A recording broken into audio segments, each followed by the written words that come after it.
ॲडमिशनसाठी ज्या वेगवेगळ्या वेबसाईट असतात, तर या वेबसाईटमध्ये महाराष्ट्र स्टेटचे जे पण स्टुडंट आहे, तर त्यांना सीईटी सेल या वेबसाईटचं रजिस्ट्रेशन करणं गरजेचं असतं. तर हे रजिस्ट्रेशन आपण आतापासून करून ठेवायला पाहिजे का? सीईटी सेल की जी तुम्हाला सध्या व्हिडिओमध्ये दिसते, तर या वेबसाईटवर रजिस्ट्रेशन करण्यासाठी एखादी एक्झाम देणं गरजेचं आहे का? तर हे सविस्तर आपण या व्हिडिओमध्ये बघतोय आणि सोबतच अजून कोणकोणत्या कोर्सेसला ॲडमिशन या वेबसाईटमधून मिळते. तर हे सुद्धा आपण याच व्हिडिओमध्ये बघणार आहोत. नवीन असाल जिजाऊ अकॅडमीला सबस्क्राईब करायला विसरू नका. बघा, ज्यावेळेस आपण गुगलला सीईटी सेल असं टाईप करतो, सीईटीची एक्झाम वेगळी असते आणि ही फक्त वेबसाईट आहे. वेबसाईट यासाठी की जी ॲडमिशन प्रक्रिया समोर राबविली जाते, तर त्या ॲडमिशन प्रक्रियेमध्ये भाग घेण्यासाठी या वेबसाईटवर रजिस्ट्रेशन करणं गरजेचं असतं. थोडक्यात या वेबसाईटचा फॉर्म जर आपण भरला, यामध्ये जवळपास 1000 रुपये एवढं पेमेंट करावं लागतं नंतर, रिझल्ट नंतर. ओके, मग यासाठी नेमकं काय काय आतापासून आपण करणं गरजेचं आहे, तर हेच आपण या व्हिडिओमध्ये बघतोय. बघा, जर या वेबसाईटला आपण सविस्तर बघितलं तर इकडं झूम केल्याच्या नंतर तुम्हाला दिसेल की या साईडला इकडं एक ॲडमिशन पोर्टल आहे. ठीक आहे, तर या ॲडमिशन पोर्टलमध्ये 24-25 असं मांडलेलं आहे. थोडक्यात अजून ॲडमिशन प्रक्रिया सुरू झालेली नाही. हे मागच्या वर्षीचं ॲडमिशन पोर्टल या ठिकाणी ओपन आहे. ठीक आहे, पण यावरून आपल्याला एक अंदाज येईल की आपण या वेबसाईटवर अजून काय काय बघू शकतो. आता यानंतर इकडं सीईटीचं एक्झाम पोर्टल आहे, पण इकडं महत्वाचं आहे की जर आपण बघितलं तर इथं 2025-26 लिहिलेलं आहे या वर्षीचं. ओके, आता आपण याला थोडं ॲडमिशन पोर्टलवर क्लिक करूया आणि सोबतच एक्झामिनेशन पोर्टल सुद्धा बघूया. मी अगोदर एक्झामिनेशन पोर्टलवर क्लिक करतोय. एक्झामिनेशन पोर्टलवर जर आपण क्लिक केलं तर यामध्ये एक नवीन पेज ओपन होतं की ज्या ठिकाणी नवीन युजर म्हणून रजिस्ट्रेशन करावं लागतं बघा. आणि तुम्ही जर का अगोदरच रजिस्ट्रेशन केलेलं असेल तर इकडं तुम्हाला साइन इन करावं लागतं. आता वेगवेगळ्या प्रकारच्या सीईटीच्या एक्झाम असतात. जसं की समजा आपण मॅथमॅटिक्स ग्रुपवाले आहोत, आपण बायोलॉजी ग्रुपवाले आहोत, तर या सीईटी सेलच्या वेगवेगळ्या सीईटीच्या एक्झाम असतात. ओके, सीईटीच्या. आता या एक्झाम दिल्याच्या नंतर मेडिकल प्रवेश प्रक्रियेला ऍडमिशन घेता येते का, तर हा सुद्धा खूप महत्वाचा प्रश्न येतो. यामधून मी थोडं बॅक येतोय आणि नंबर 1 ला जे ऍडमिशन पोर्टल आहे तर तिथं क्लिक करतोय. सगळं तुम्हाला सविस्तर समजणार आहे, फक्त थोडं व्हिडिओला काळजीपूर्वक बघा. आपण जर यामध्ये बघितलं तर दोन साईडला तुम्हाला दोन प्रकारचे जे टॅब आहेत तर ते दिसतात. या साईडला आहे टेक्निकल एज्युकेशन आणि या साईडला आहे हायर एज्युकेशन. तर इकडं जर तुमची आत्ता 12वी झालेली असेल, तुम्ही यावर्षी 12वीला असाल किंवा तुम्ही कुठे ऍडमिशन 12वी नंतर घेतलेली असेल, तर तुम्हाला फक्त जी उजवी साईड आहे तर ती बघत चालायची.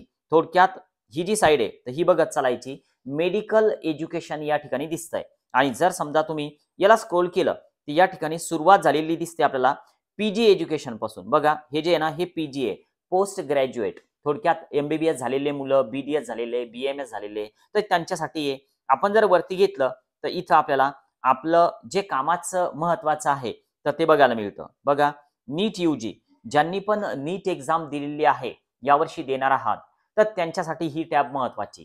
यावर जर आपण क्लिक केलं तर आपण पुढं ऍडमिशन प्रक्रियेचा फॉर्म भरू शकतो. पण सध्या हे मागच्या वर्षीचं आहे, यावर्षीचं अजून सुरू व्हायचं बाकी आहे, कारण अजून नीटची एक्झाम झालेली नाही. आपण आज 27 जानेवारीला हा व्हिडिओ बनवतोय.